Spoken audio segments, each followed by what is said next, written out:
लोग इस वीडियो में देखेंगे शिक्षण योजना।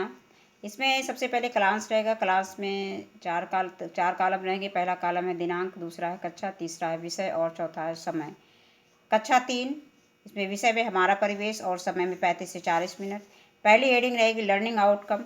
बच्चे घर के महत्व व घर बनाने में लगने वाली सामग्री तथा घर के प्रकार के विषय में जानते हैं।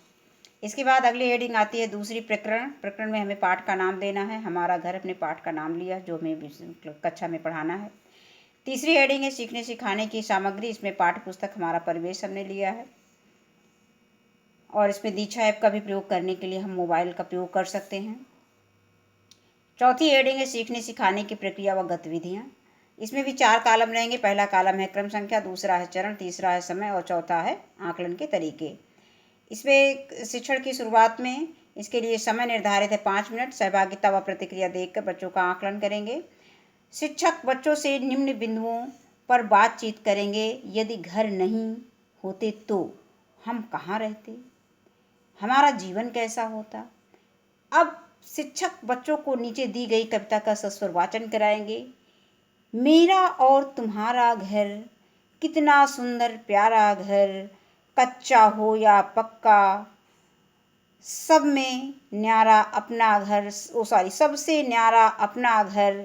सर्दी गर्मी बारिश से बाहर घूमें खेले कूदें, लौट के आते अपने घर।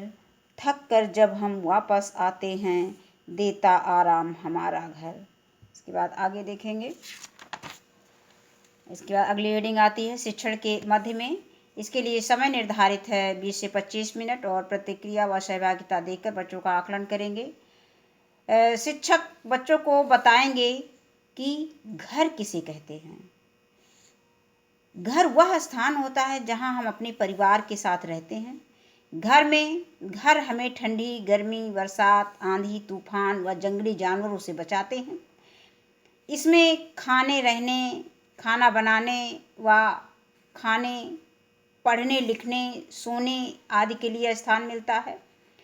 घर में हम अपनी ज़रूरत की वस्तुओं को संभाल कर रख सकते हैं या रखते हैं। घर में कई कमरे होते हैं जिनका हम अलग अलग कार्यों के लिए उपयोग करते हैं। जैसे रसोई घर में खाना बनाने के लिए, स्नान के लिए, शौचालय आदि का प्रयोग हम अलग अलग उसमें करते हैं, अलग अलग कार्यों के लिए करते हैं। इसी प्रकार घर के कुछ प्रकार हैं। जैसे कुछ घर बनाने में मिट्टी, बांस, लकड़ी, घास फूस आदि वस्तुओं का प्रयोग किया जाता है। घर के फर्श को क्या किया जाता है, मिट्टी या गोबर से लीपा जाता है।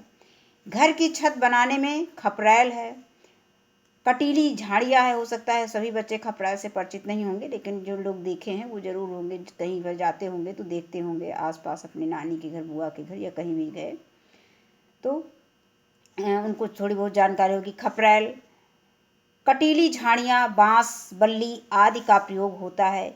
इस प्रकार के घर को हम कच्चा घर कहते हैं, ये भी बच्चों को बताना है। और कुछ घरों को बनाने में सीमेंट, सरिया, बालू, ईंट आदि का प्रयोग किया जाता है। इसे पक्का घर कहते हैं। ये कई मंजिल के होते हैं, 1 मंजिल, 2 मंजिल, 3 मंजिल, इस तरह से कई मंजिल के होते हैं। इसी प्रकार लेकिन कच्चा घर 1 मंजिल का ही होता है लगभग, बहुत कम ही दूसरी मंजिल में दिखता है। इसी प्रकार कुछ घर घास फूस, लकड़ी, बांस से झोपड़ी तैयार की जाती है। मतलब कुछ घर जो घास फूस और लकड़ियों से केवल बनाई जाती है उसको हम झोपड़ी कह सकते हैं। इसी प्रकार से तंबू भी एक प्रकार का घर होता है। कुछ लोग तंबू में रहते हैं, तो तंबू भी क्या है, एक प्रकार का घर ही है। इसी तरह से हम इसमें हमने नोट में दिया है कि शिक्षक बच्चों को पुस्तक में बने चित्र, यानी पृष्ठ संख्या जो 49 पर चित्र बना हुआ है, कई प्रकार के उसमें घर बनाए दिखाए गए हैं, का अवलोकन कराते हुए बच्चों को तरह तरह के घरों के विषय में चर्चा करेंगे, उनका उपयोग बताएंगे और उनके विषय में जानकारी देंगे कि ये कैसे बनाए जाते हैं, इनकी क्या उपयोगिता है, ये बच्चों को बताएंगे। इसके बाद अगली हेडिंग आती है शिक्षण के अंत में। इसके लिए समय निर्धारित है 10 मिनट। अवलोकन द्वारा बच्चों का आकलन करेंगे।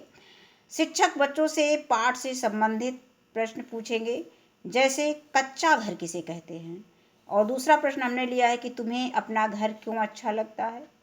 और तीसरा प्रश्न हमने लिया है कि तुम अपने घर की साफ सफाई कैसे करते हो, घर में हमें किस प्रकार की सुरक्षा मिलती है। और चौथा हो गया, 5वां प्रश्न हमने लिया है कि ये तुम्हारे पास घर ना हो तो तुम कहाँ रहते या कहाँ रहोगे। यह और या अगला है, आगे है। इसी तरह से और भी प्रश्न हम बच्चों से किताब की सहायता से पूछ सकते हैं, शामिल कर सकते हैं इसमें शिक्षण योजना में। बच्चों द्वारा उपयुक्त बच्चों का उत्तर प्राप्त करने में शिक्षक सभी बच्चों का सहयोग अवश्य लेंगे, यानी सभी बच्चों से हम प्रश्न पूछे, सभी बच्चों को बोलने का अवसर देंगे कि सभी बच्चे कुछ ना कुछ उत्तर जरूर दें। इसके बाद अगली हेडिंग आती है प्रदत्त कार्य गृह कार्य असाइनमेंट। शिक्षक बच्चों को अपनी मनपसंद घर बनाकर उसमें रंग भरकर घर से लाने को कहेंगे। अगली हेडिंग आती है शिक्षक की आगामी कार्य योजना। कक्षा शिक्षण के दौरान बच्चों के आकलन व फीडबैक में आई कठिनाइयों को ध्यान में रखकर शिक्षक आगामी कार्य योजना का निर्माण करेंगे। धन्यवाद।